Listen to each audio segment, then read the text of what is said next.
Praise the lord. Hallelujah. Good morning.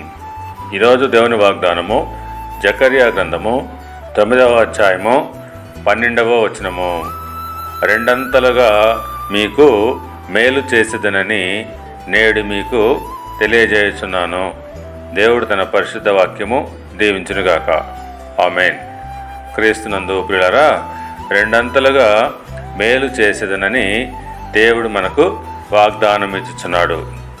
ఇశ్రాయేలీలను ఏ రీతిగా బంధకాల్లో ఉన్న వారిని విడిపించి మరలా వారిని వాగ్దాన భూమికి చేర్చెనో ఆ ప్రకారంగానే బంధకాల్లో, శ్రమల్లో, కష్టాల్లో పడి ఉన్న వారిని ఆయన విడిపించి వారికి పూర్వము కలిగి ఉన్న దానికంటే రెండంతలుగా మేలు చేయును.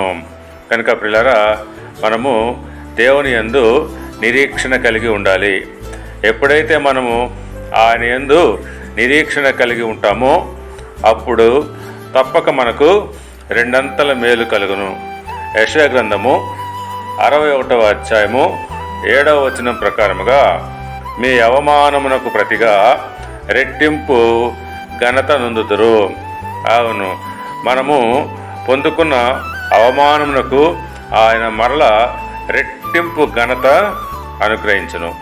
దేవుని యందు విశ్వాసము కలిగి ఆయన కొరకు నిరీక్షిస్తూ ఉన్నట్లయితే ఆయన మనకు రెట్టింతలుగా మేలు చేయును.